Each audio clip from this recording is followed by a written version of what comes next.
Henry, Chapter 1. Henry lay on the couch in Dr. Whistler's office, reflecting on a dream he had. I keep stabbing her over 100 times, he told the doctor. Dr. Whistler, setting up the session, asked, how does that make you feel in the moment you're stabbing her? I don't know, Henry replied. I feel relieved, but there's a darkness inside me, Doc, and I don't know how long I can keep it under control. Henry, you will never see the light if you continue to hide in the dark. Henry sat there for a moment, a puzzled expression on his face. Dr. Whistler snapped his fingers. Henry, what are you thinking right now? Henry hesitated and said, my dad. In my dreams, I always see this man watching me, telling me to follow the code. Dr. Whistler paused. What do you think this code is about, Henry? I don't know. I don't know anything anymore. Henry screamed. Calm down, Henry, Dr. Whistler said. Henry took slow, deep breaths. Here. Dr. Whistler handed him a Xanax to help with his panic attack. Just breathe, Henry. Doc, Henry said, barely able to breathe. Am I ever going to get out of here? That's up to your mom, Henry, not me. With tears in his eyes, Henry said, I just want to know why I feel this way. Doc, why can't I feel normal? Well, Henry, that's what I hope to find out. Dr. Whistler glanced at the clock. Looks like your time's up. Henry stood up, wiping his face. Thanks, Dr. Whistler. It really helps to talk to you about my dream. I know, Henry, Dr. Whistler replied, and you are one of my favorite patients here. Henry walked out of the office and into his room. He lay in bed, tapping his fingers as he drifted off to sleep, singing, I'm not going to kill no more. I'm not going to kill no more. I'm not going to kill. Chapter 2. Henry lay there in his bed at the Velwick Hospital for psychiatric treatment, tossing and turning as the dream world approached him. His body stiffened. Close your eyes and feel what Henry feels in his dream. He walks through a dark alley. It's midnight or around midnight. Henry has no sense of time. He is just walking through the alley, sweating. New. A scream. A loud howling as Henry starts running. Now he is in the woods. Running and running, trees everywhere. Henry stops, looking all around him. Is he by himself? Who's there? Henry screams. It echoes through the forest. Please, someone help me. Just then, Henry notices a man, but he is so far away. Henry runs to find him, but the closer he gets, the further away he seems. Henry stops, breathing heavily, and closes his eyes. When he opens them, he is back in the alley, but there's a woman there. She's 5 feet 6 inches, blonde, busty, and full-figured. Henry's heart starts to pound harder and harder as he walks closer to her. She turns, startled. Oh my God, you scared me. Henry, not moving, just staring at her, his heart racing faster than a NASCAR in first place. What's your name? Henry whispers. Leander Cutie. What's yours? She asks back. Henry, he replies. Such a smart boy, Leander says as she touches his shoulder. 1 Mississippi, 2 Mississippi. Henry counts. Leander starts laughing. What is that? She says, unable to stop laughing. Henry backs up. Stop laughing at Timmy. Stop laughing at Timmy. No, stop. I don't want to, but I can't stop it. Leander, frightened, starts running. Henry chases after her, catching up quickly. He grabs a knife and stabs her in the back. Falling to the ground, Henry leaps on Leander, stabbing her in the neck, in the head, then the back. He keeps stabbing her, turning her around, stabbing her in the throat, blood squirting out, splattering on Henry's face. He hears a voice. Okay, Henry, she's dead. You can stop. Henry jumps up, blood dripping off his face. Who is that? Turning all around, Henry sees that same man again. Henry asks, who are you? The man replies, follow the code, follow the code. Henry, in a fit of frustration, screams, what does that mean? Who are you? The man gradually fades away, like dust carried off by the wind, as if his very essence was evaporating. Standing there, Henry felt immobilized, caught in a daze. His mind struggled to grasp whether this was reality or just a figment of his imagination. Suddenly, a loud alarm blares, and everything around him turns crimson. The noise is so deafening it feels like his ears might burst from his head. Panic sets in as Henry exclaims, what's happening? What is this? Get up, Henry. The orderly, Oscar, shouts at him. Henry stirs awake, stretching and rubbing his eyes. Oscar nudges him, saying, come on, you know you'll get in trouble if you miss breakfast. Yeah, I'm up, Ossie. Henry replies. Oscar, with a frown, retorts, you know I told you not to call me that. Okay, now get to breakfast. Oscar insists. Before I get in trouble, right? Henry quips, just as Oscar is about to finish his sentence. I'm going. See you after breakfast, Ossie. Harrison W. Morgan, born on February 28, 2009, to Dexter and Rita Morgan. Henry was born to a father who was a serial killer, a man who had killed other serial killers. Tragically, Henry's mother died when he was just a young child. She was a victim of the Trinity Killer, who murdered her in their home in front of Henry, leaving him on the bathroom floor in a pool of bloody water. Henry was raised by his father and his foul-mouthed, jet-loving Aunt Deborah, until both of them perished in a horrific tragedy.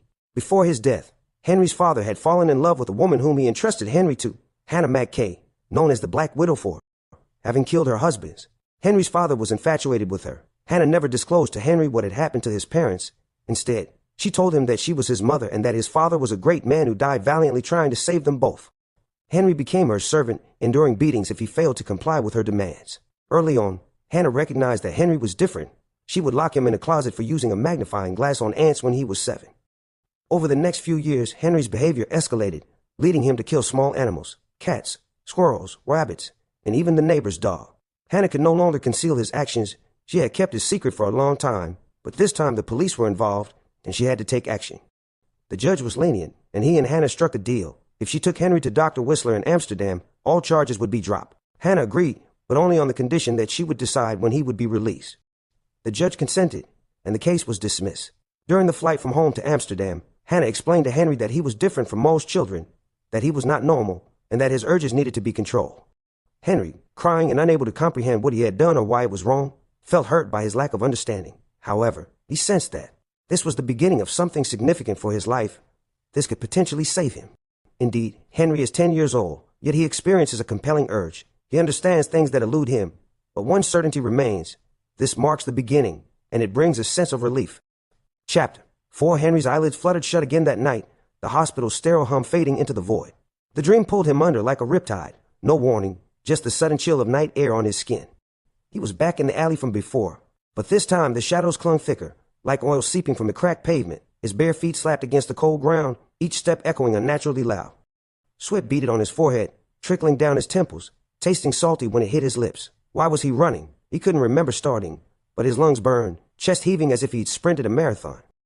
The alley twisted, walls closing in, graffiti scrawling itself across the bricks in real time, words like code and follow bleeding red, dripping like fresh wounds. Henry skidded to a halt, heart hammering. A figure emerged from the gloom ahead, not the man from last time, but something worse, a silhouette of his own body, twisted and elongated, holding a knife that gleamed under a non-existent moon. "You're me," Henry whispered, voice cracking. The shadow Henry tilted its head, silent, then lunged. Henry dodged, tumbling into the woods that sprouted up around him like a fever hallucination. Branches whipped his face, drawing thin lines of blood that stung like accusations.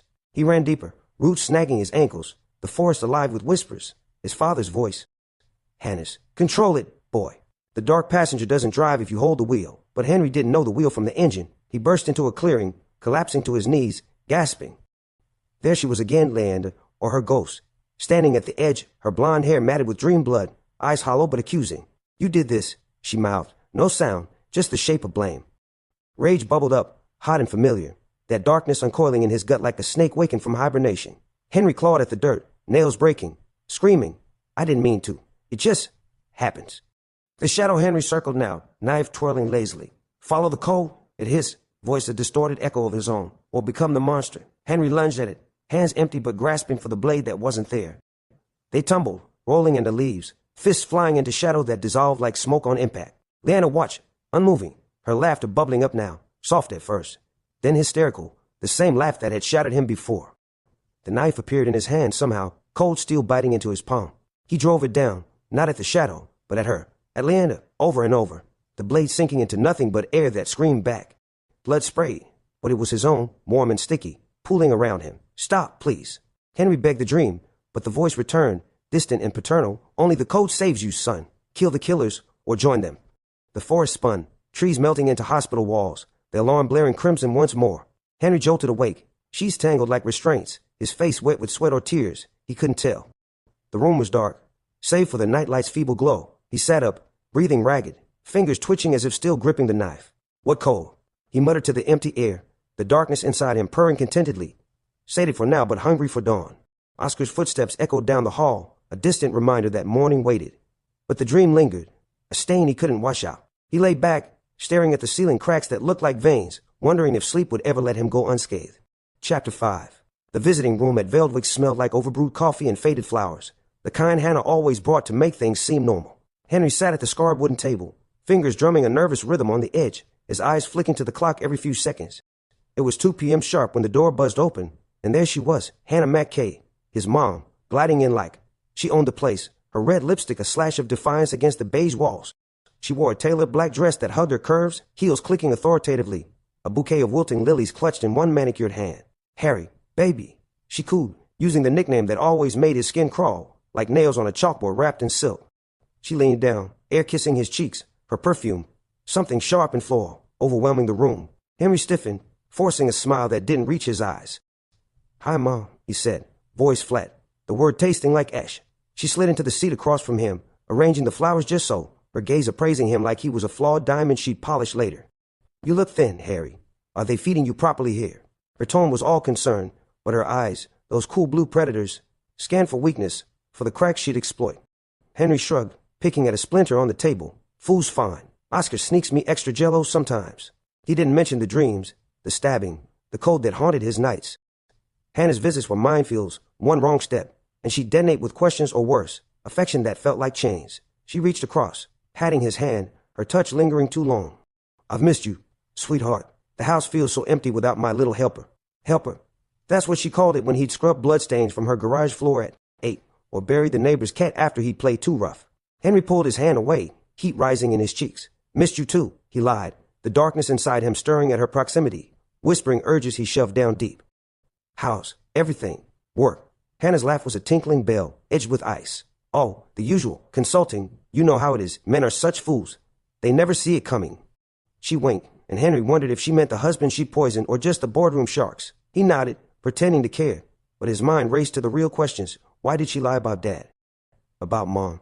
The Trinity killer's face flashed in his memory, blurred but brutal, the blood pooling on the tie. "Mom," he started, voice barely above a whisper, "do you ever dream about killing?" Her smile froze, just for a split second, then thawed into something maternal and false.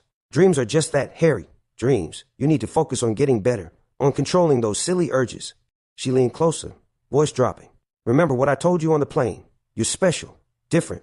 But different doesn't mean dangerous, unless you let it." Under her breath, so soft he almost missed it, "The code would keep you safe, if you listen." Henry's pulse spiked. "What code? You keep saying that." But the buzzer sounded. Session over too soon. Hannah stood, smoothing her dress, planting another air kiss. "Be good, Harry. I'll see you next month, and eat more. Can't have my boy wasting away." She left in a swirl of perfume, the door clicking shut like a judgment. Henry slumped, the lilies mocking him from the vase. Special. Different. The words echoed, fueling the darkness, making him crave the knife's cold comfort. Outside, rain pattered against the window, washing nothing clean. He wondered if she'd ever tell the truth, or if the code was just another lie to keep him leash. Chapter 6. Dr. Elias Whistler's office was a sanctuary of muted grays and leather-bound books, the air thick with the scent of pipe tobacco and unspoken secrets. Henry slouched on the couch, knees drawn up, picking at the frayed hem of his hospital-issue pants. The clock ticked relentlessly, a metronome to his unraveling thoughts. Whistler settled into his armchair, spectacles perched on his nose, notepad balanced on one knee like a shield. "Good afternoon, Henry. How have you been since our last chat? Any more vivid dreams?" Henry's gaze darted to the window, where rain streaked the glass like tears. "Yeah, Doc. Another one. Allie Woods, the woman. Leander. I think her name was. I stabbed her again, over and over. And that voice, Dad's voice, telling me about some code."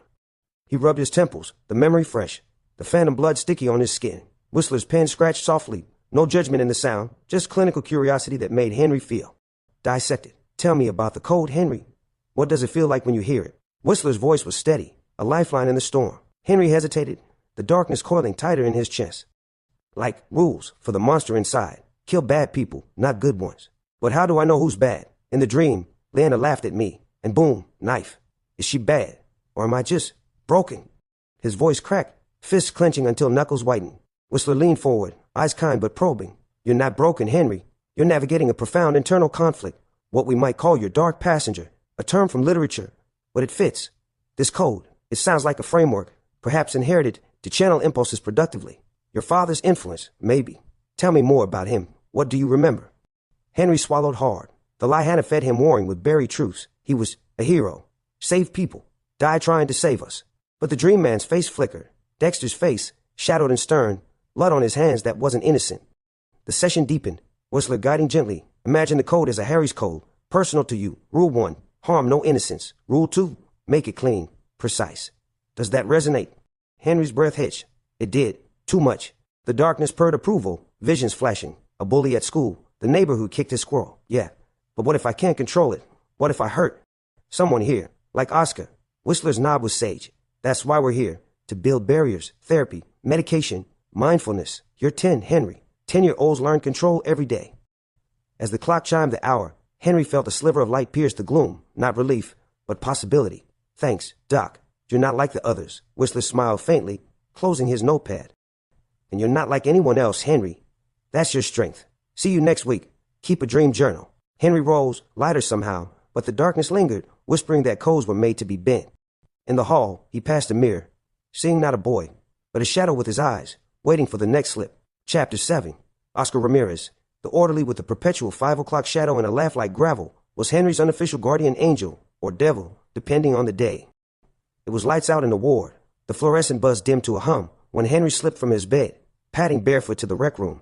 Oscar was there, slumped in a chair, nursing a contraband soda, his broad shoulders tense under the starched uniform. "Ossie," Henry whispered, sliding into the seat beside him, the nickname a deliberate poke. Oscar shot him a glare, but his eyes crinkled with reluctant amusement. "Kid, how many times? It's Oscar, and what are you doing up? Doc Whistler's got you on that new med. Should be knocking you out. Cole." He ruffled Henry's hair roughly, the gesture paternal in a way Hannah's never was. Henry leaned into it, craving the normalcy. "Can't sleep. Dreams again. The bad ones." His voice dropped, confessional, stabbing, blood. "And this cold thing keeps telling me to follow it or else." Oscar sighed, popping the soda tab with a hiss, offering Henry a sip that he waved off. "Listen, Squirt, dreams are bullshit. My abuela used to say they're the devil's postcards. Pretty pictures, ugly messages.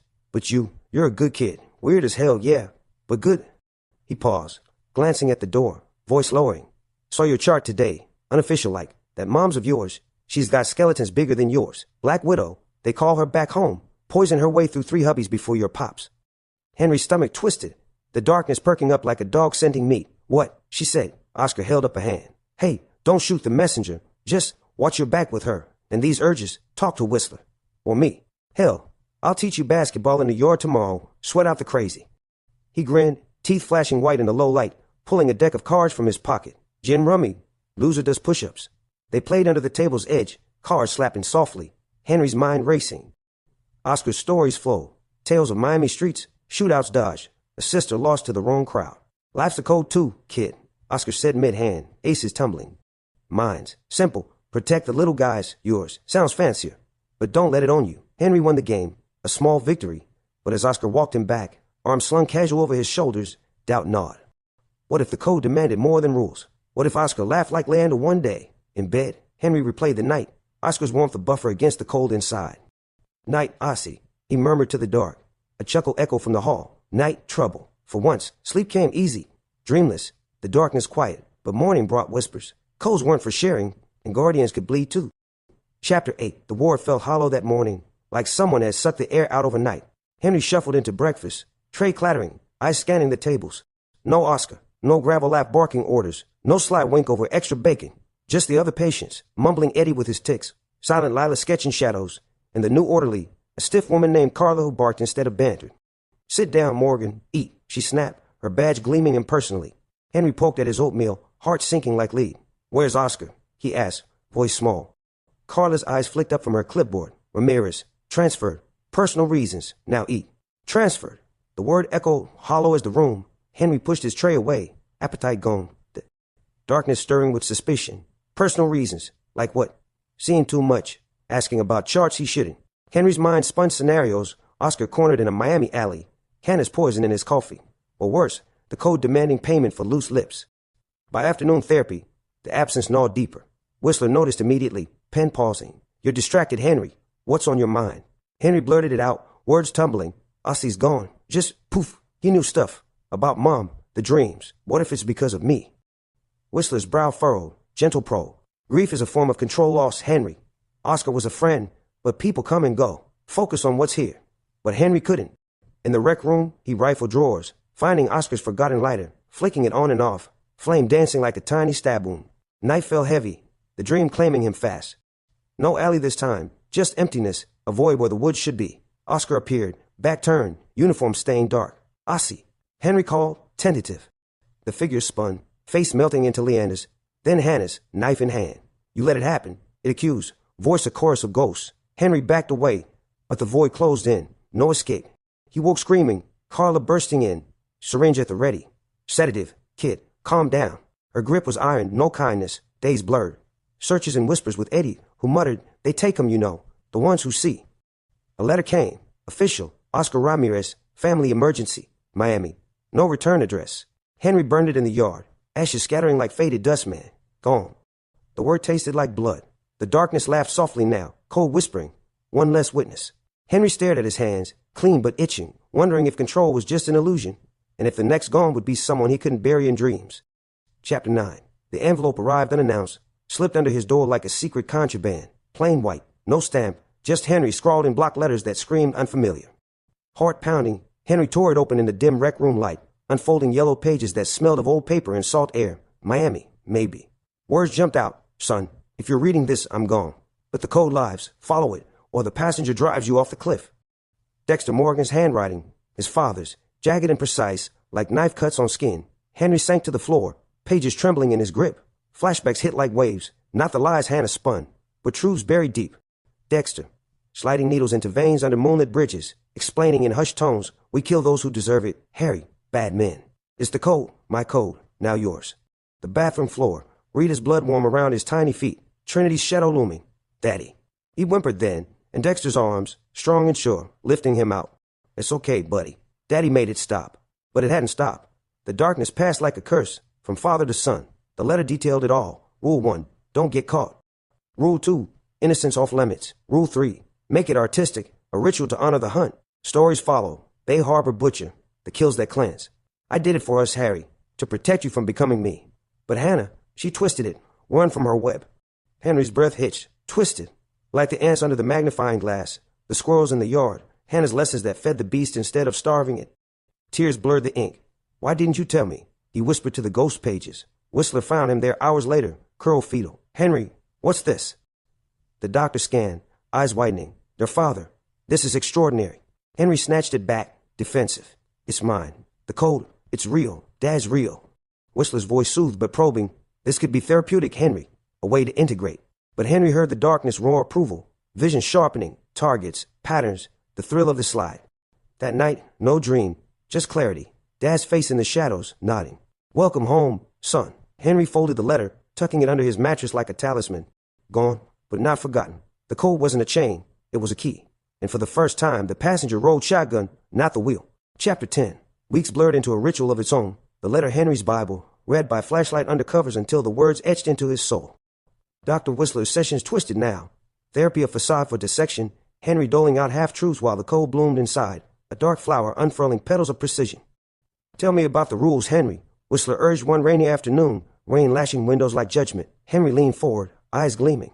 "It's simple. Doc Dad's code. Hunt the hunters. Make the kill clean. Plastic wrap. No traces. Feel the ritual. The justice."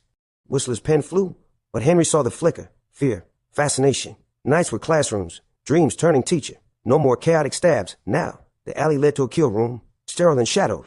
Leander standing a faceless predator. A molester. A cheater.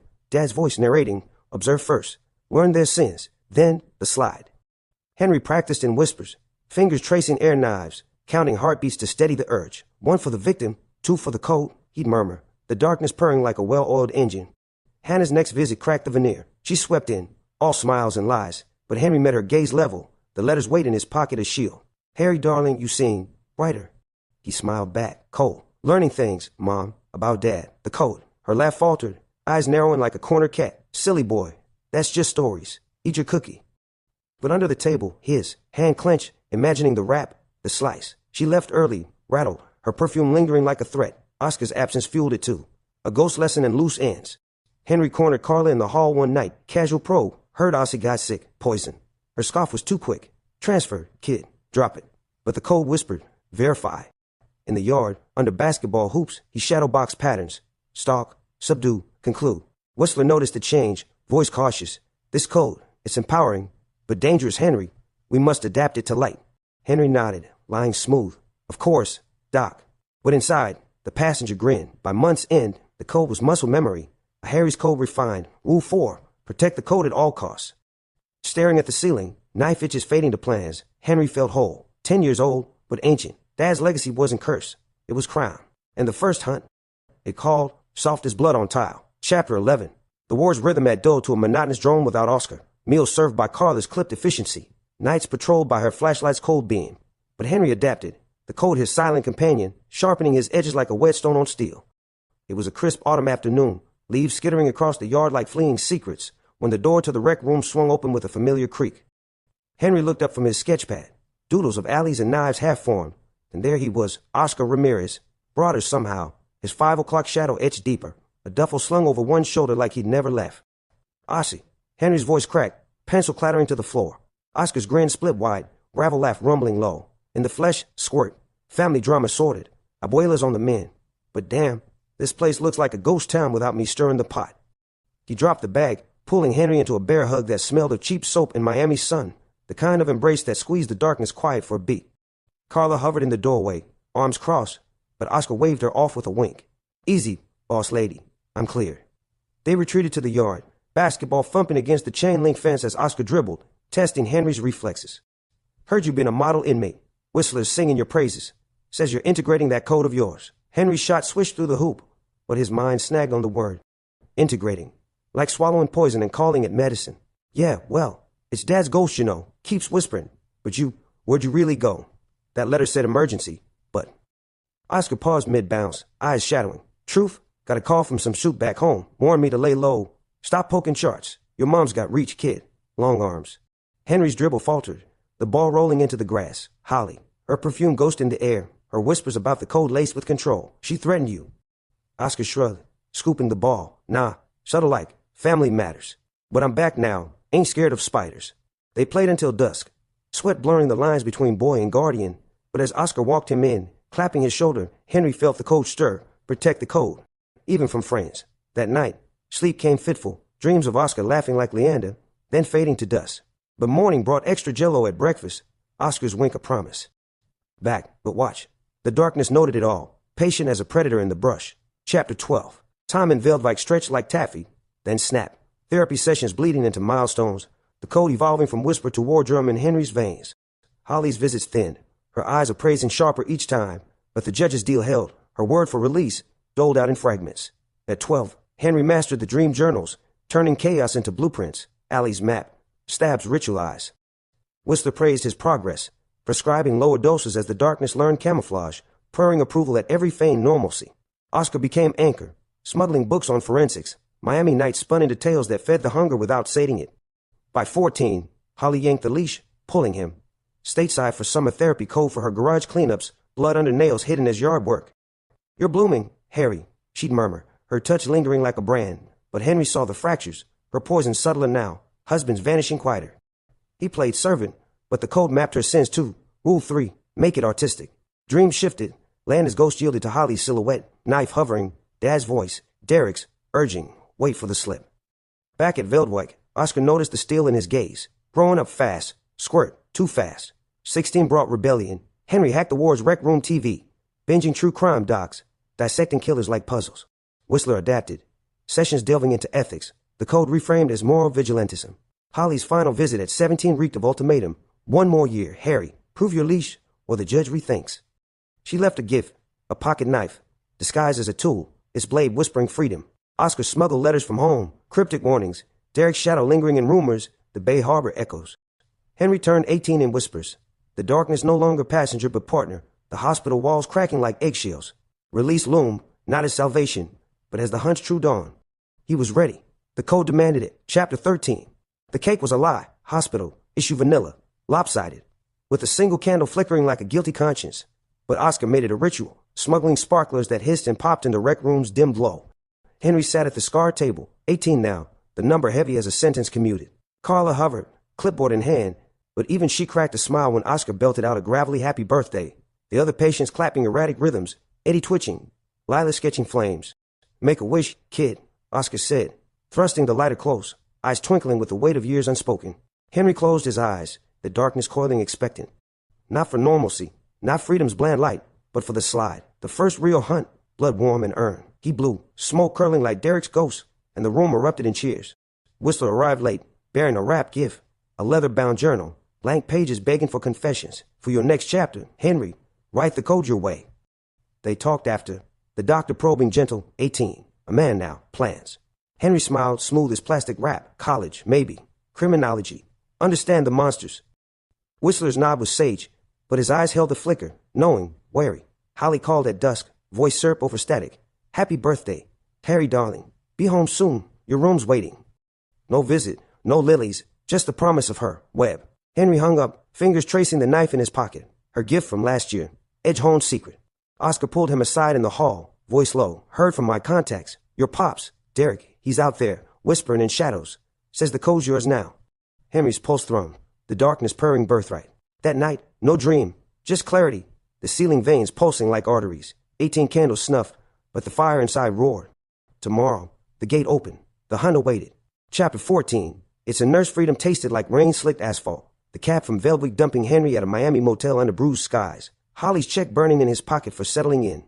But the code pulled north, to the old neighborhood's fringes, where whispers led. A nurse at the clinic, Evelyn Voss, hands that healed by day, strangled patients by night for insurance windfalls. Derek's echoes in Oscar's smuggled files painted her clear, sins tallied, patterns precise.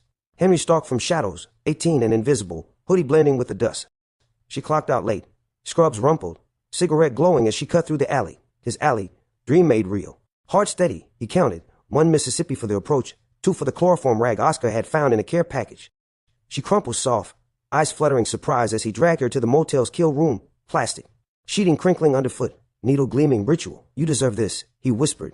Derek's voice in his throat, the slide a thrill like first breath. Ample plunge, her confession spilling. Widow's tears, overdosed elders. Before the knife danced, clean slices etching justice. Throat for the lies, chest for the greed. Blood pattered rhythmic, artistic. The cold symphony. He wrapped her tight. Waits in the tub for the bay's embrace. Bay Harbor's echo, but his now. Dawn broke as he scrubbed, mirror reflecting not boy, but blade, eyes sharp, darkness sated, a pearl-like lover's sigh. No guilt, just glow, the passenger riding easy. Holly's call buzzed unanswered. College apps waited, but this was birth. Evelyn's ghost laughed silent, no mockery, just nod, follow the code. Henry slipped into the day, clean as confession, the world sharper, hungrier, one down. The Hunt Eternal, Chapter 15. A killer kills her college loom like a facade. Enrolled in criminology at Umiami. Dorms buzzing with normals who eyed his quiet intensity like a puzzle half solved. But the code demanded balance, camouflage in crowds. His first date bloomed from biolab, mere rays, dark curls and laughed like wind chimes, oblivious to the shadows trailing her steps. You're intense, Harry. She teased over tacos, her hand brushing his, electric without urge. He smiled cold, compliant, innocence off limits, charmed the mask. They walked the beach at dusk, waves whispering approval, her stories of family pulling truths he mirrored. Holly a strict mom, Velvic a tough summer camp. But the darkness-scented rival, a tail in the dunes, hulking shadow with eyes like voids, another hunter, sloppy, tracking Mia for her father's debts, a lone shark's blade in wait. Henry clocked at mid-kiss, her lips soft, the code roaring defense. Protect the code's innocence. He pulled her close, whispering, stay here, forgot my jacket. Slipping into the dark like smoke. The killer lunged clumsy, reeking of cheap whiskey. But Henry was slide sharp, chokehold silent, driftwood club cracking skull, waves muffling the thud. No ritual, just necessity. Body dragged to surf, ties claiming the evidence. Mia waited, worried smile blooming relief. Hero complex, she joked, linking arms. Henry shrugged, blood rinsed by salt, the darkness humming victory. They parted with promise. Second date, maybe. But as he dorm walked, Derek's voice echoed, clean work, son. But watch the trails. Mia texted goodnight, innocent spark. The killer's ghost faded seaward. No laugh, just lesson. The code guarded its own. Henry slept dreamless, passenger content.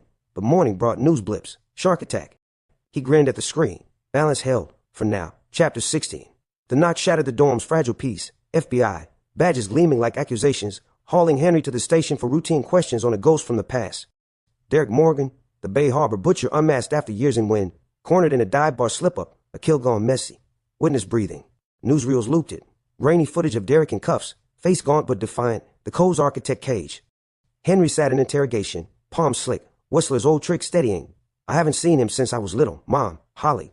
Said he died a hero. The age's probe. Eyes dissecting. But Henry's mask held. 18. Student. Clean. Holly called frantic from the lobby. Her voice a hiss. Play dumb. Harry. He's poison. Always was. But the darkness thrilled at the irony. Derek caught not by feds. But Code's betrayal, his own ritual skipped, haste for a peddler's haste. Henry watched the arraignment on the station TV, Derek's gaze piercing the screen, mouthing silent, follow it true, bail denied, headline scream monster father, innocent son. Mia's text pile worried, Oscar's burner buzz support, Stay frosty. Squirt. Released by dusk, Henry slipped to the motel's shadow, plastic crinkling unused. The urge banked, but the code evolved. Rule 5, honor the source, even in chains. Derek's fall wasn't end, but forge, hammering Henry's blade sharper. Holly's car idled outside, her eyes feral. We burned his bridges, yours too, if needed. He nodded, but inside, the passenger plotted, feds blind, but trails tangled. The hunt paused, but Derek's cage echoed freedom's cost. Blood called to blood. Chapter 17. The courtroom reeked of polished wood and stale justice, Miami sun slanting through blinds like accusatory fingers. Henry sat in the gallery, Holly's grip bruising his arm. Her support, she called it, but her whispers dripped venom. He dragged us into hell, Harry. Testify right, or we're next. Derek stood at the defense table, shackled but unbowed, his eyes finding Henry's across the room. Nod subtle. Code's transmission. Indoor. The prosecution painted him lurid. Bay Harbor bodies. Serial cleanser turned slaughterer. Slides of needles and throats that twisted Henry's gut with recognition, not revulsion. Witnesses paraded. Cops he'd save. Victims ghosts in suits. But Derek's lawyer spun it. Vigilante, not villain. Code is creed. He killed killers. The man thundered. Evidence mounting. Files Henry recognized. Derek's meticulous maps.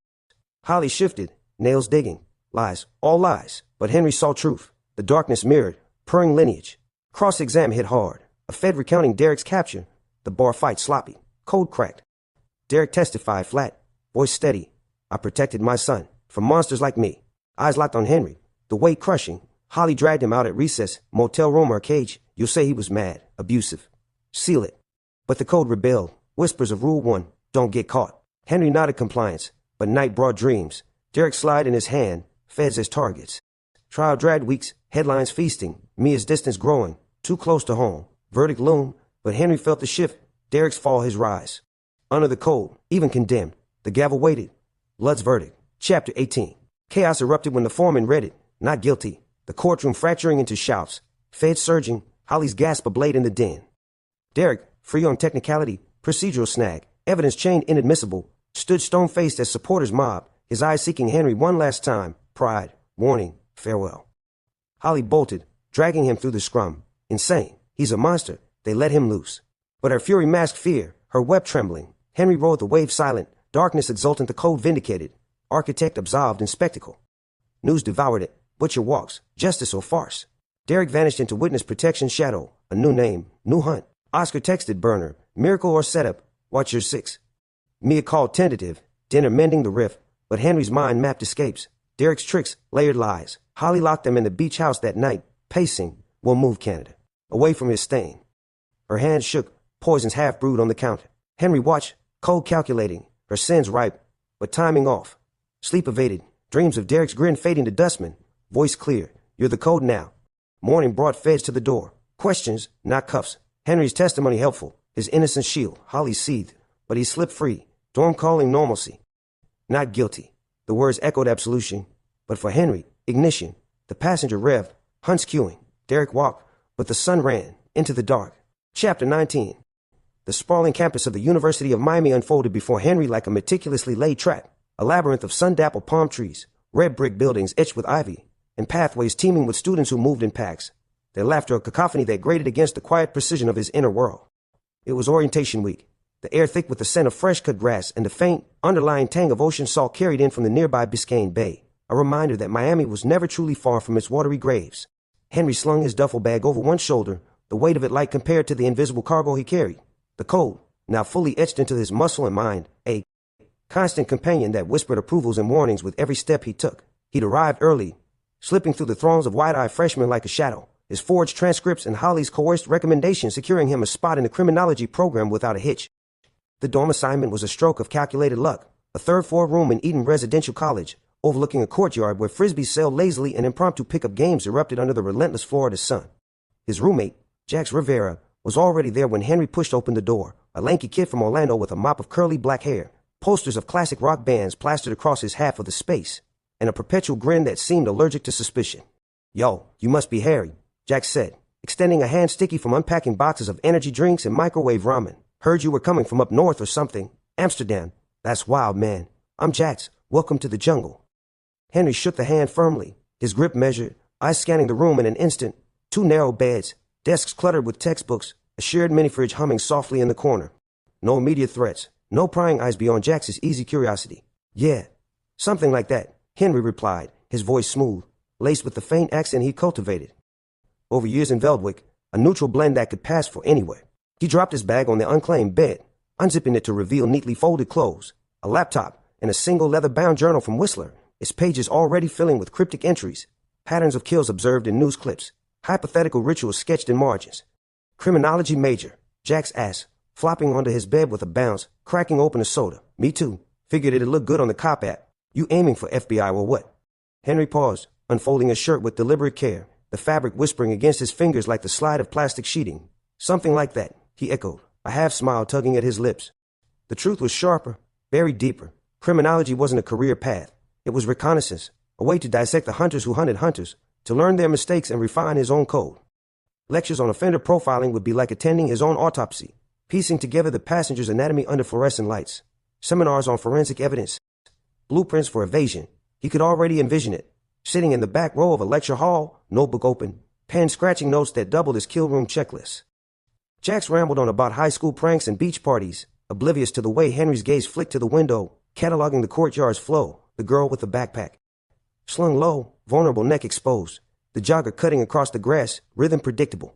But the code held firm, rule 2, innocence off limits. These were sheep, not wolves. The first week blurred into a rhythm of adaptation, the campus's energy a double-edged blade that both invigorated and exhausted him. Mornings began with Intro to Criminal Justice. Professor Elena Vasquez, a sharp-featured woman in her 40s with a prosecutor's poise and a voice that sliced through the room like a scalpel. Criminology isn't about catching the bad guy, she'd intone, pacing the front of the tiered auditorium, her heels clicking against the linoleum. It's about understanding why the monster wakes up each morning and chooses the knife over the coffee. Henry's pulse quickened at that, his hand steady as he jotted notes, the word monster resonating like Derek's old whispers. Vasquez's eyes would sometimes linger on him during discussions, as if sensing the undercurrent of authenticity in his contributions, comments on ritualistic behaviors drawn not from textbooks but from dreams turned real. Excellent point, Mr. Morgan, she'd say, and he'd nod modestly, the darkness inside him purring with the thrill of proximity to power. Afternoons dissolved into study groups in the air-conditioned hush of the Otto G. Richter Library, where Jax dragged him for binding time. The group was a mismatched crew: Sarah, a poli-sci double major with wire-rimmed glasses and a habit of quoting Foucault; Malik, a transfer from Atlanta whose laugh boomed like thunder and whose notes were a chaotic scrawl of bullet points; and Lena, quiet and intense, her fingers always tapping rhythms on her laptop as if decoding Morse from the data. They huddled around a table piled with case files, real ones, redacted for class, dissecting the psychology of serial offenders. Look at this one, Malik said one sweltering Tuesday, sliding over a folder on the Green River Killer. Guy had a code, right? Targets of opportunity, but always the vulnerable. What makes that tick?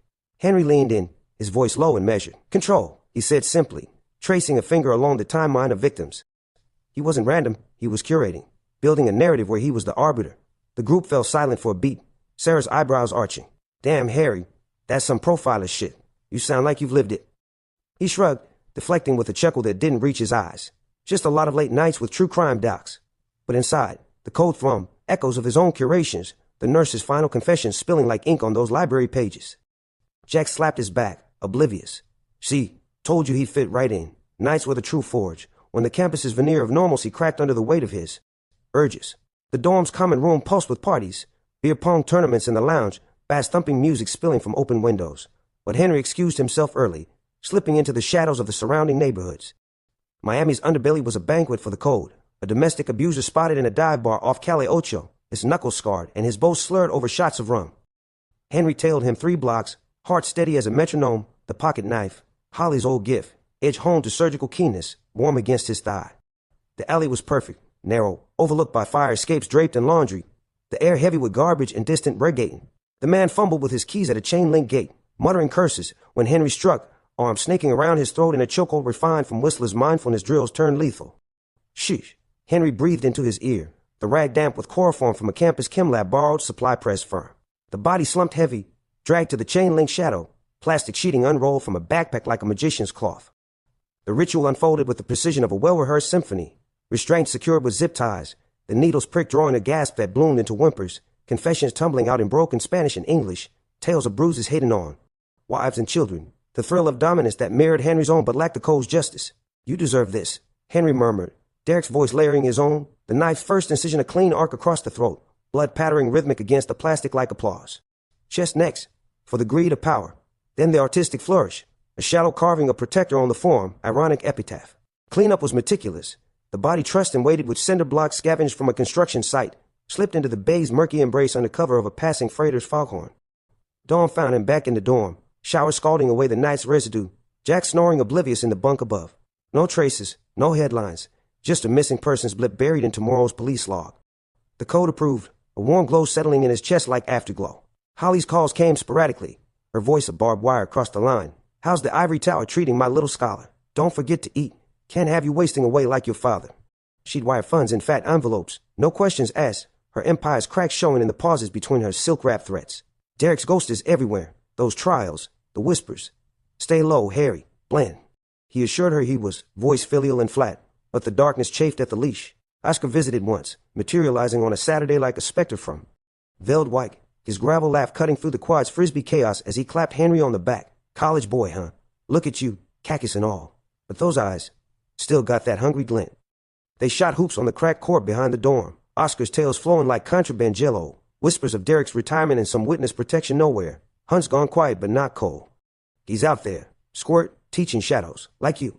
Henry drained a three-pointer, the swish of punctuation. The code doesn't retire. Oscar nodded, sweat beating on his brow, the sun dipping low. Just don't let it consume. Jack seemed solid. Keep anchors. But anchors dragged, and the code demanded freedom. 20 now, Henry blended seamlessly, acing midterms with S's that danced too close to autobiography, nursing beers at keggers where he cataloged sins in sidelong glances, the frat boy with the predatory leer, the TA cornering a freshman in the stacks. Parties were camouflage, the thump of bodies and spill of secrets a hunting ground veiled in strobe lights. One night, in the crush of a house party off campus, the urge crested, a visiting professor, Dr. Harlan, handsy with co-eds, his tenure shielded by donations and denials. Henry cornered him in the host's dimly lit basement, the air thick with spilled vodka and laundry detergent. Professor, he said, casual as a student query. Blocking the stairs, Harlan's eyes narrowed, booze loose and bravado flaring. Morgan, right, what? Need an extension. The slide was swift, fist to solar plexus doubling him, rag silencing the wheeze, dragged to the unfinished rec room where exposed beams loomed like gallows. The ritual here was intimate, the space confined forcing improvisation, no full plastic, just tarps from the garage shelves, the needle-drawing truths that curdled the stomach, decades of exploitation, alibis woven tight. For the girls you broke, Henry said, the knife's plunged methodical, throw first to stem screams, then torso in deliberate strokes that spelled accountable in shallow cuts, blood's copper tang mingling with the basement's must. Clean up hasty but thorough, body folded into a duffel, driven to the Everglades under moonless sky, Gator's eyes glowing like judgment as he waited and shoved. The splash was final, a period. Back by 4 a.m., Jack's none the wiser. Henry lay awake, the passengers hum a lullaby. College wasn't a cage, it was a crucible, forging the boy from Veldwijk into something apex, blaze honed on academia's whetstone, the world his endless alley. Holly's webs frayed distant, Oscar's warnings echoes, but the code is sang, clear and commanding. The Hunt's cue, bigger prey on the horizon, Derek scale his inheritance. Henry closed his eyes, the dorm's hum fading to the bay's whisper. Sleep came, dreamless, the darkness content in its camouflage.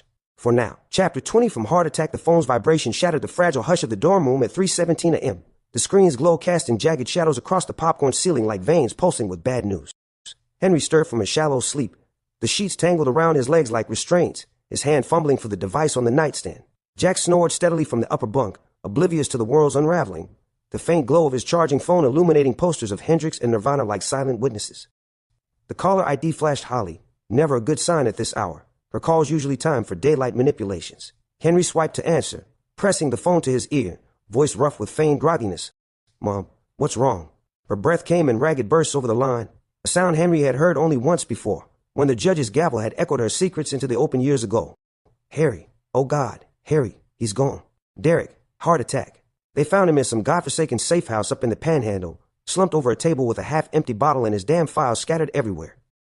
The words landed like blows, each one heavier than the last, but Henry felt no immediate fracture, just a cold void blooming in his chest, the darkness inside him going unnaturally. Still, as if holding its breath, Derek Morgan, the architect of the code, the man whose blood ran parallel to his own twisted rivers, fell not by a rival's blade or the relentless hounds of the law, but by the mundane betrayal of his own body. A heart attack, ironic, almost poetic, the organ meant to pump life deciding mid-whiskey pour that the Hun had claimed enough toll. Tell me everything, Henry said, his tone steady, slipping from bed to pace the narrow strip of carpet between the desks, bare feet silent on the threadbare weave. Moonlight slanted through the blinds, striping his reflection in the darkened window, 20 years old, face angular and shadowed, eyes that had seen more blood than most soldiers. Holly's voice steadied into a torrent, details spilling like confession she couldn't hold back. The feds called me. Can you believe it? Next of kin, they said, like I was still his. He was alone, Harry, hunting some low-life dealer who'd slipped his ritual. Stress probably did him in. No note, no warning. Just cold on the floor. Files open to some unsolved case from the Bay Harbor days. They buried it quick. Natural causes for a consultant. I'll be in the back of the Miami Herald tomorrow, if at all. Her paws stretched, laced with something sharper than grief. It's over now. The curse ends with him. We can finally breathe. Henry's free hand clenched at his side, nails digging. Crescents into his palm, the pain an anchor against the numbness. Breathe. The code didn't breathe. It inhaled sins and exhaled justice. A machine Derek had built in oil with his life's rhythm. Memories flooded unbidden. Not the sanitized tales Holly spun of a heroic father lost to valor, but fragments pieced from dreams and Oscar's smuggled whispers. The slide of a needle into a deserving vein under sodium vapor lights. Derek's voice low and instructional. Feel the weight, Harry. It's not rage. It's balance. The bathroom floor sticky with Rita's, Rebecca's, blood. Tiny hands slipping in the pool as Trinity's shadow receded. Derek's arms lifting him free. Strong and sure. Daddy made it stop. But it hadn't stopped. It had migrated. Passenger to passenger. Curse or crown depending on the wielder. And now the wielder was gone. Heart surrendered without a fight. He dressed in the dark. Jeans faded at the knees. A hoodie to swallow his frame. Leaving a note for Jax on the desk. Family emergency. Back soon. The campus was a ghost town at that hour. Pathways empty save for the occasional security golf cart humming distant. The air cool with pre-dawn dew that beaded on his skin like sweat from a kill. Holly's beach house loomed on the outskirts. A modernist glass and stucco fortress perched on stilts above the sand, waves crashing below like accusatory applause. She met him at the door in a silk robe, the color of dried blood, her face stripped of makeup, lines etched deeper around her eyes that had poisoned paths to freedom before. Harry, she breathed, pulling him into an embrace that felt like a vice, her perfume cloying, floral notes masking the bitterness beneath. You came. Good boy. The house was a mausoleum of memories, framed photos of fabricated family bliss on the mantel. Derek's absence a hole punched through them all. They sat at the kitchen island, coffee brewing black and bitter, Holly chain smoking despite the non-smoking sign she'd once enforced. She recounted the call-in loops, Fed's detached tones, the safe house's coordinates she wasn't supposed to have, the irony of Derek dying alone when he'd always preached ritual's intimacy. He was hunting Harry, even in hiding, some cartel mule peddling to kids. Files said it was personal, like he was tying off loose ends for you. Her hand trembled as she stubbed out a cigarette, ash scattering like faded dust. But it's done. No more shadows. We'll sell this place, move west, start clean. You finish college, get that badge, leave this behind. Henry sipped the coffee, scalding his tongue, the pain grounding him as the void deepened. Clean. The code was stained eternal, Derek's final gift not in death but in the files Holly mentioned, scattered like breadcrumbs to his son. Did they say anything about belongings? He asked, casual, but his pulse betrayed him, thudding against his ribs. Holly's laugh was brittle, edged with ice.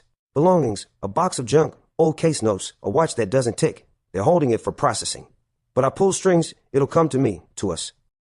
Her eyes appraised him, searching for cracks, but Henry met them level, the darkness stirring faint, rebuilding from embers. Let me handle it, he said softly. For him, the funeral was a farce from the start, staged in a nondescript chapel off the Tamiami Trail, the kind of place that hosted more real estate closings than farewells. Closed casket, of course. No one wanted to explain the autopsy scars or the faint chemical tang of preserved rituals clinging to the air. Holly arrived in a black veil and sheath dress that hugged her curves like a second skin, her arm linked possessively through Henry's as they navigated the sparse pews. Feds dotted the back rows, suits ill-fitting in the humid sanctuary, their eyes scanning like radar, old colleagues Derek had saved perhaps, or hunters turned hunted.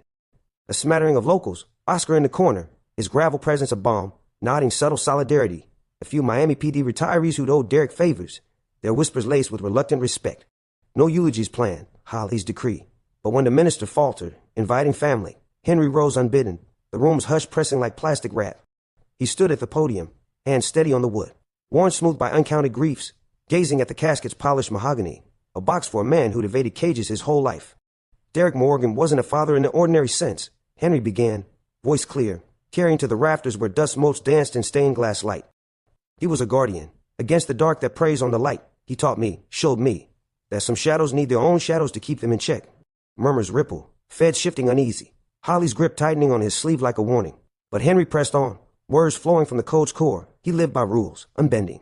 Then in the end he died by them, heart giving out mid-mission, because surrender wasn't in his blood. A pause, eyes sweeping the room, landing on Oscar's crinkled approval. We don't mourn him, we carry him, in every choice that tips the scale toward justice. He sat to sparse claps, Holly's whisper venomous, enough, but the darkness inside him ignited, passengers seizing the void's reins. Graveside, under a sky bruised with thunderheads, the Fed approached as dirt clods thudded final, a nondescript man in aviators, extending a slim drive like contraband. Morgan Sr. mentioned you, he muttered, palm brushing Henry's in the exchange. Said if anything happened, this was yours. Clean it before you plug in. The drive was matte black, unremarkable, but its weight was inheritance. Derek's unfinished hunts, maps encrypted with targets that screamed continuation. Henry pocketed it, nodding curt. As the casket lowered, ropes creaking like old bones, Holly whipped performative tears into a lace handkerchief. But her eyes were dry when they met his. It's over, Harry. Let the worms have him. Back on campus that night, Jax's concern was a buffer. Dude, you okay? Looked like you saw a ghost, but Henry waved it off, retreating to the desk where his laptop waited. The drive slotted in with a click, files unfolding like a digital kill room, folders labeled Bay Echoes, unresolved, spreadsheets of sins with columns for method, motive, disposal. One stood out, for H, a dealer in Little Havana, peddling fentanyl-laced dreams to teens. Derek's notes scrawled digital, pattern matches Trinity's reach. Ended clean. Passed to son. Heart attack mid-setup, the stress of the hunt snapping the chain. Henry leaned back, chair creaking, the dorm's hum fading to the bay's distant roar. Grief wasn't a wave, it was fuel, the void refilling with purpose. Dawn broke humid, Jax off to class, leaving Henry to the ritual's echo. He traced the dealer's haunts from the files, warehouses off the river, shadowed by overpasses where junkies huddled like offerings.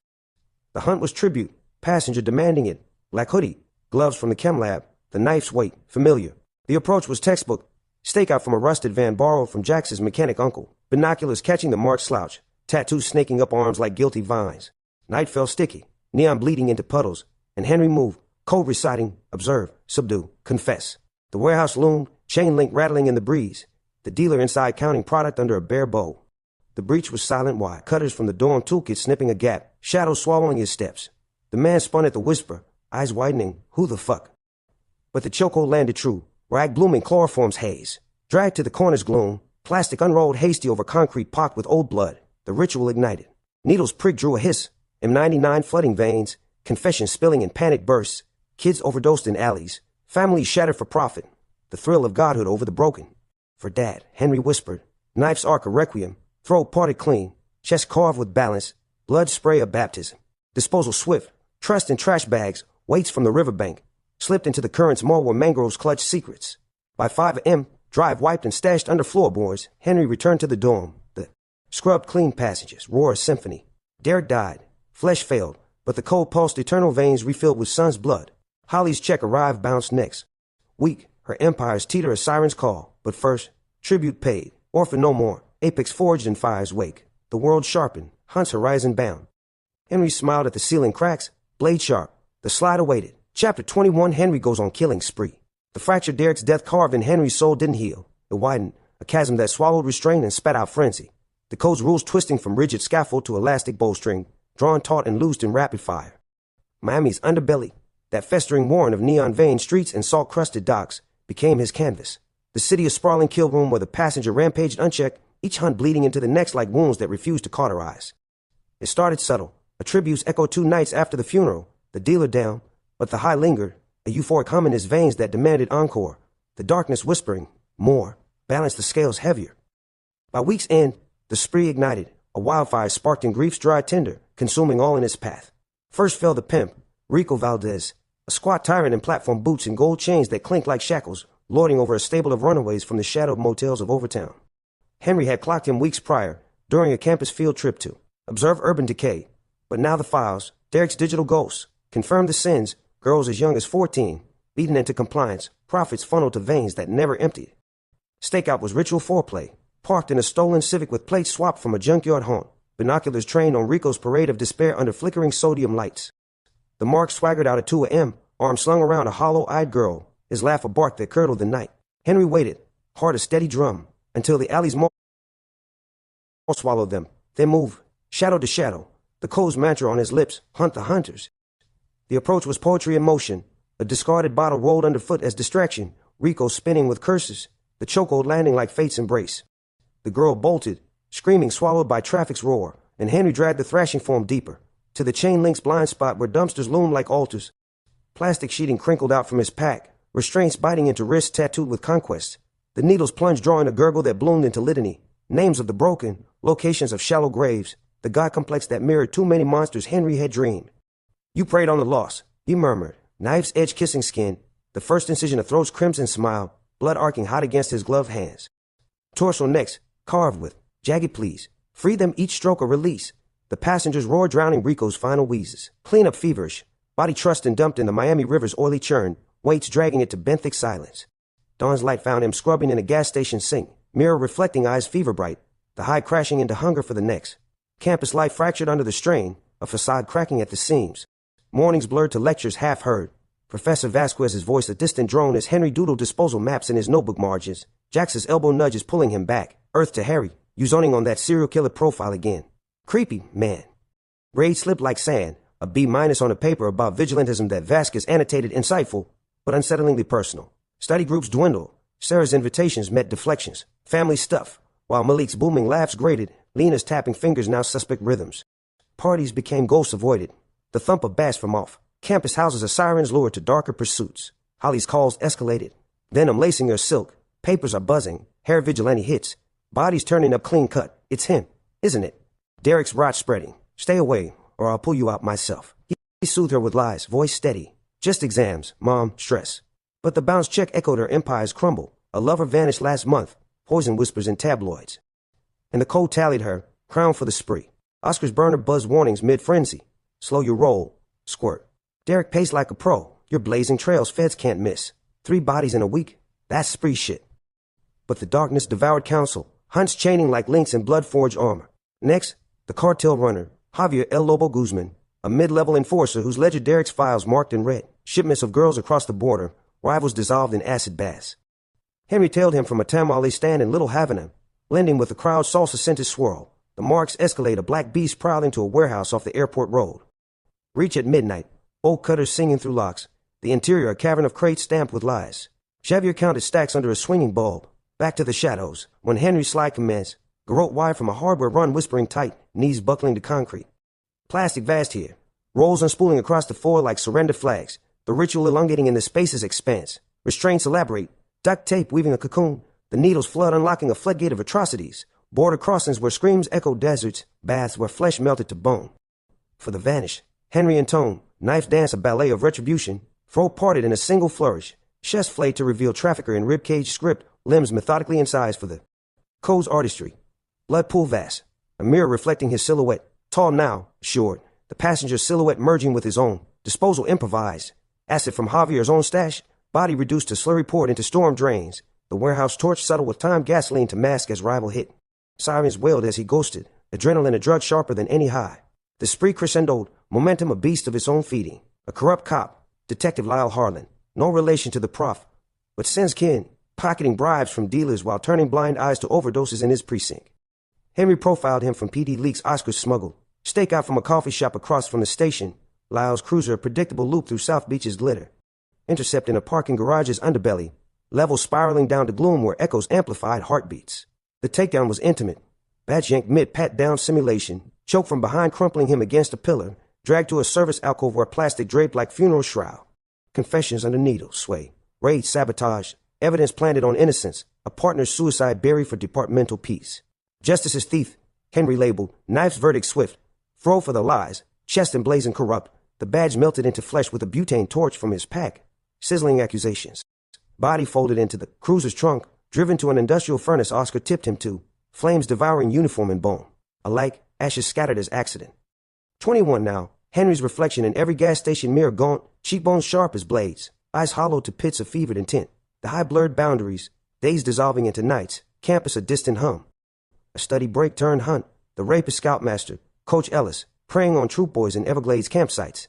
Derek's old file flagging him as echo of my youth. Henry infiltrated a weekend outing. Volunteer badge forged smooth. Tent shadows his ally. Midnight strike. Tent flap parted silent. Garrote muffling the gasp. Dragged to swamp's edge where gators slithered expectant. Plastic minimal. Nature's rap. The needle drawing horrors. Trust betrayed in sleeping bags. Alibis woven from badges. For the boys, the knife sang. Throat silence. Torso carved predator in bark scratched script. Body weighted deep. Eyes glowing chorus as jaws claim. Human trafficker apex. Elena Vasquez. No, not the prof, but a namesake broker in Hialeah, shipping souls from ports to parlors. Files led to a yacht club slip, the March vessel, a white lie afloat. Infiltration at ebb tide. Swimsuited approach, boarding silent as mist. Below decks a hold of chains and whimpers, with the broker cornered in the galley, wine glass shattering as chokehold landed. Plastic over tea, floors, ritual vast, confessions a tide of ports and payments, girls' eyes haunting the words. Knives crescendo, throat for the voyages, chest smuggler, adrift mangled in yacht's wake, currents to the Gulf's maw. Blood's high crested, but frayed edges showed, a witness's glimpse in the warehouse blaze, a dropped glove in the garage, traces the code abhorred. Dawn motel crashes, sheets rust red, passenger glutted yet knowing. Spree's song wailed, Miami victim to vein tap blade, no halt, hunger eternal. The darkness laugh, code's chorus, more. Chapter 22. The unraveling began with a taillight's insidious flicker, a crimson pulse in the rearview mirror as Henry's battered Civic rattled north along the Dixie Highway. The traffickers waited duffel bubbling a final, obscene goodbye into the bay's inky depths. Dawn clawed at the horizon, painting the sky in bruised purple streaks, but the adrenaline from the night's frenzy still thrummed in his veins like a second pulse. The passengers' roar, a euphoric echo that drowned out caution. It was the third dump in 48 hours, the Spree's momentum of runaway freight, and in that haze, the code's foundational mantra, Rule 1, don't get caught, faded to a whisper, overpowered by the slick thrill of the slide. The taillight belonged to an unmarked Crown Vic, sleek and predatory, its driver a silhouette etched against the rising sun, but Henry clocked it late, instincts dulled by exhaustion's edge. Shit, he muttered, knuckles whitening on the wheel, the glove compartment's hidden knife a cold comfort against his thigh. He floored it, the Civic's engine whining protest as he veered off the highway into Biscayne Boulevard's labyrinth of strip malls and palm-fringed alleys, the kind of urban maze Derek's files mapped as evasion goal. Heart slamming against his ribs like a caged animal, Henry wove through early morning traffic, delivery vans lumbering, joggers scattering, the unmarked hugging his bumper with the tenacity of a bloodhound on scent. Mine raced faster than tires on asphalt. What trail? The warehouse blazes embers still smoked in Hialeah. Javier's acid slurry gurgling in drains, but no direct link, unless the witness from the yacht slip had talked, or the garage's shadows hit a dash cam's eye. While the cop's furnace disposal, fibers from the uniform snag, or the glove, dropped in haste after the pimp's river plunge, monogrammed HM from a Christmas gift Holly had sent, innocuous to most but damning in pattern matching. Feds were profiling now, the news cycles he'd skimmed in motel lobbies dubbing him the Echo Butcher, copycat to Dad's legacy. Sketches circulating that nipped too close to his angular jaw. Sirens wailed distant, a siren song turned hunt, the net tightening with each red light he gunned through. Henry's breath came shallow, the darkness coiling not in fear but defiance, the passenger snarling, one more. Cleanse the slip, but the cold rebelled faint, a paternal echo, adapt, son. Trails lead to cages. He ditched the Civic in a Kmart lot off 95th, keys pocketed, hoodie yanked low as he melted into the pre-dawn foot traffic. Sleepy commuters clutching coffees, a homeless vet pushing a cart of cans like mobile fortress. The Crown Vic prowled past, slowing, but Henry was already threading a service alley behind a row of taquerias, the air thick with cumin and fryer grease, chain-link fences rattling in his wake. Footsteps echoed, 2 sets now, radios crackling clip commands. Suspect on foot, male, mid-20s, heading eastbound. Close, too close. Dawn was poisoned now. Jax's oblivious snores a beacon for raid. He ghosted south to Oscar's flopping Coconut Grove, a sagging duplex swallowed by banyan trees, the air humming with cicadas and distant conga drums. The door creaked open on the second knock, Oscar's frame filling the frame. 5 o'clock shadow etched like worry lines, gravel eyes scanning the street before yanking him in. Squirt, Jesus, what the hell, you look like death warmed over. The living room was a time capsule of velvet contraband, faded Mets posters, a fridge stocked with off-brand beer, the air stale with takeout and unwashed uniforms. Henry collapsed onto the sagging couch, peeling off gloves sticky with bay residue, the burner phone in his pocket buzzing frantic, Holly's number, ignored. They're on me, Ossie. Feds. Taillight tail from the dump, must have clocked the plates. Oscar paced, cracking a beer and shoving it into Henry's hands, the cold aluminum grounding his foam sloshed over knuckles. Told you to pump the brakes. 3 in a week. That's not hunting, that's howling at the moon. Fed's been sniffing Butcher airs since the trial. Your prints and Derek's files from that drive you cracked, they're piecing it. He rummaged the closet, tossing a duffel, fresh clothes, cash stacks rubber banded, a fake ID Ethan Hale with a photo blurred just enough to pass. Burner ditch, alibis forged. Jax thinks you're at a conference. But the glove, monogram, dumb slip, kid. Henry's jaw tightened, the darkness perking at the accusation, but Oscar's hand on his shoulder steadied, paternal rough. Listen, Derek Pace, you blaze. Run low, or they cage you like him. Miami's cooling. Head to the Keys, lay dog. But the passenger rebelled, urge uncoiling like smoke from a barrel. One more. The hunter becomes the hunted. Oscar's eyes narrowed, reading the twitch in Henry's fingers. No, not here. Crash. Then ghosts. Dawn crept through blinds, news murmuring from the TV. Vigilante linked to Butcher. Son. Authorities close in. Henry nodded compliance, but as Oscar snored later, the flops creaks a lullaby, plans fermented. The almost caught wasn't in, it was Whetstone. Wound, none yet, but phantom itches from imagined shots. He slipped the duffel, tracing a pattern. A dealer Rico had name-dropped under needle. Loose end in a warehouse off the causeway. Perfect purge. Night pulled him out like tide. Oscar's warnings echoes as he hot-wired a beater truck from the alley, headlights off for the glide to industrial wastes. The warehouse loomed, silos like fingers accusing the stars. The dealer inside. Tommy twitched Ruiz-counting product under fluorescence that buzzed like swarms. Reached through a loading dock's rusted seam. Shadows his cloak. The code adapting. No full ritual. Haste blade. Tommy spun at the scuff, eyes wild. Who? What Henry's chokehold crushed windpipe. Knees buckling to oil. Slicked concrete. Plastic hasty. A single sheet from the pack. Restraint zip. Tied wrist to ankles. The needles plunged rush but true. M99 flooding confessions. Shipments to Rico's girls. Kids hook young. The web Derek had mapped. For the slips, Henry growled, 9 flashing. Throat a hasty slash. Blood gurgling rather than arcing. Chest carved crude in. No artistry. Just necessity. The passenger's roar muted to growl. But boot scuffs echoed. Undercover. A door. Creaking distant. Flashlight beam slicing gloom. Freeze. Miami PD. Hands up. Henry slide reverse. Blade grazing the intruder's arm in a desperate arc. Blood spray mixing with concrete dust. Chaos erupting. Shots cracking crates in splintered fury. Ricochets whining like banshees. He bolted, weaving stacks of pallets. The dealer's body a tripping hazard ignored. Exit through a shattered window that shredded gloves to ribbons. Alley sprint, lungs burning. The truck's engine roaring to life as tires screamed departure. Sirens converged, a symphony of pursuit. But the causeway sprawl swallowed him, lights blurring the streaks. Motel bolt hole office one. A roach trap with neon vacancy flickering judgment. Henry barricaded in, stitching the phantom grays. Shallow, from debris not blade, with thread from a travel kit. TV blared his sketch, wanted Harrison Morgan Jr., vigilante tied to recent slayings. Holly's voicemail piled. Harry, they're at the house. End this madness. But the passenger snarled triumph. Clean work. No, but alive. Wound bandage. Eyes still in the fog mirror. Henry plotted pivot. Vanished faint. Trails iced with misdirection. Almost caught etched lesson. Not defeat. Fez hunted hunter. Irony's venom sweet. Time to rewrite the slide. Deeper shadows. Sharper ghosts. The code bent unbroken. Blade cleaned on curtains. Dawn waited, but the night, eternal. Chapter 23. Henry goes on killing. Spree. The Inferno was a masterpiece of misdirection. Flames birthed in the dead of night from a dorm window cracked just so. Gasoline pilfered from Jax's uncle's garage, whispering accelerant secrets as Henry's Zippo, Oscar's old contraband, kissed the vapors to life. The blaze roared upward with theatrical hunger, devouring textbooks splayed like sacrificial offerings, clothes bundled in the hamper to mimic haste, the air thickening to acrid soup that clawed at the throat and stung the eyes. Henry watched from the car's shadow fringe, hoodie low, the conflagration painting his face in hellish flickers, orange tongues licking the third-floor sill, smoke billowing black as the passenger's soul. The suicide note waited on the desk, typed but now on the communal printer. Can't outrun the dark. It's in me now. Forgive me. Harry. Typed, not signed, to dodge handwriting matches. But the desolation rang true enough for skeptics. Jackson snores from the hall bathroom, mid-shower distraction via clogged drain prank, ensured no early alarm. The building's sprinklers sabotaged with wadded gum in the pipes. By the time the fire crew breached, sirens a wail of false mourning, Henry was already ghosting the back paths, duffel light on his shoulder. The code's hush a conspirator's nod. Rule 1, refined, die to live. Feds swarmed the ash by false dawn, yellow tape fluttering like funeral ribbons, headlines feasting. Before the embers cooled, what your heir succumbs to family curse, suspected suicide in dorm blaze. Reporters clustered like vultures at the campus gates, mics thrust at teary co-aids and stone-faced admins. Professor Vasquez's soundbite clipped viral. Harry was brilliant, trouble, a mind too sharp for its shadows.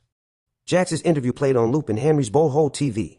The kid's voice cracking. We were just shooting the shit last week, man. Criminology dreams. This ain't right. Oscar's encrypted text buzzed the burner. Clean plate, ghost, Prince burn, alibis lock. Jax swears you were out cold pre-blaze. Miami's yours no more. She's cooling fast. Holly's crocodile tears dominated local news. Her black dress a slash against the green screen. Voice quavering just so. My poor Harry. Derek's poison finally claimed him. We tried to save him from the darkness. But her eyes, sharp even in pixelation, scanned for ghosts, her web trembling at the frayed edge. He slipped south on a Greyhound that reeked of diesel in desperation, beard itching nascent from drugstore dye and days unshaven. The fake ID Ethan Hale smoothing boarding with a nod from the driver who didn't look twice at another drifter. The keys unspooled like a lifeline frayed at ends. Highway 1's ribbon-cutting turquoise shallows, conch shacks and dive bars blurring past windows fogged with soft spray. Passengers soaked at first, hunched starved. In transit's limbo, the coast hum a low dirge for the boy left smoldering, but whispers rebuild en route, new alleys and marathons back lots, fresh sin scribed from truck stop murmurs, fishermen with sidelong glances, tales of trawler captains hauling more than snapper. Disembark at a sun-bleached motel off mile marker 50, room 7 sagging bed and oscillating fan of cocoon for reinvention. Ethan Hale, ex-Marine, odd jobs, eyes that saw too much but asked nothing. The first hunt keys. Side was reclamation, passenger demanding blood to baptize the alias. Files from Derek's drive, tucked safe in the duffel, flag captain Milo Kearns, trawler tyrant smuggling girls from Cuba's coast, as Boston whaler a white ghost slipping harbors under moonless veils. Stakeout from a rented kayak, paddling silent through mangroves that clutch like fingers, binoculars catching Milo's silhouette against dock lights, crates unloaded to shadow vans. Night's cloak was velvet, humidity a second skin as Henry beached soft, bolt cutters singing through chains, the approach of wraiths glide up the gangplank. Milo in the cabin, one bottle mid, swig, spun at the creek, who's there? But the chokehold crushed query to wheeze, dragged below decks where holes echoed faint whimpers, cargo unbound in haste. The girls bolted as Henry worked, scattering to night like startled birds. Their freedom his unintended, mercy. Plastic sheeting crinkled across teak scarred by salt, restraints improvised from trawlers' nets. The needles prick, M99 sourced from a vet supply run in Key Largo, drawing confessions and slurred nautical bursts, crossings where storms drown screams, auctions in Miami basements, the thrill of human ballast. For the seas you poison, Henry intone, knife's edge a crescent moon on throat, blood pattering rhythmic to waves lap, chest carved smuggler in gill slit script, limbs methodically incised for the code's poetry, artistic even in exile. Disposal intimate, weights from the hole's iron, trussed and consigned to the Gulf Stream's maw, the whaler's wake churning red as he motored out, then scuttled the vessel on a reef, flames licking hull to cover his accident. Dawn's goal found him paddling back, salt rinse, the passengers purr tide sigh. Sated, but nomadic now, hunger honed to wandering. Holly's empire crumbled in absentia. Tabloids chronicling her fall, poison bust in a beach house raid. Feds unearthing vials and ledgers, her arrest a spectacle of handcuffs clicking under flashbulbs. Black Widow's web snared, links to butcher legacy. The headlines bayed, her cell whispers leaked. Sons lost, darkness inherited. Henry, Ethan, watched from a conch fritter joint, burner silent, the code's calculus marking her right but remote. Timing off in the vanishes grace. Derek's files map globals, Amsterdam's canals echoing Veldwick's ghosts, European shadows ripe for slide. Dreams lighten in the Keys bomb, no Leander's mocking laughs. Just code's hum, Dad's dustman fading to horizon haze, voice of final benediction, hunt free, son. 22, uncaught, unchained, Ethan Hale breathes salt deep, beard full now, eyes sea-sharp behind shades. Odd jobs padded the duffel, deckhand on charters, hauling lines that bit hands like reminders, eavesdropping sins from sunburned clients, abusers boasting conquest, sheets plotting estates. One charter's end birth hunt too, the realtor, Harlan Tate, flipping properties built on traffic labor, migrants buried in foundations per Oscar's tip. Stakeout from a doomed buggy rental, Harlan's SUV a predictable loop to a half-built condo off Islamorada. Breach at dusk, hammer from the site swinging true to skull, dragged to the slab's underbelly where rebar loomed like accusations. Plastic over fresh concrete dust, ritual abbreviated, confessions of corners cut, lives poured as footings, knife's verdict, fro for the foundations, chest builder of graves, body mixed into the poor next morn, vanishing wet. Nomad's life bloomed thorns and blooms, bar fights dodged and dived stools, where locals spun yarns of that fire up north. Kid offed himself, huh? Ethan. Nodded sage, nursing room, cataloging tales, the twitchy eye of a poacher captain, the heavy wallet of a pill pusher. Passenger adapted, hunt sporadic but surgical, the poacher next, gill net swapped for girls, slide on his skiff under stars, body to shark's delight. No frenzy now, the fake death's forged tempered spree to simmer, code's chorus refined, protect at all costs, even self, vanish. Henry was myth, Butcher's ghost, Holly's lament, Oscar's ride toast. But Ethan, alive in the wild's weave, blade pocketed patient, world prey rich from Key West piers to horizon's call, no more Harry's code, the untamed now, passenger sated in salt winds. He walked into dusk's embrace, stepped silent as tides retreat, hunts horizon endless, a killer reborn, shadows his kin, the slide eternal, blood's whisper, follow.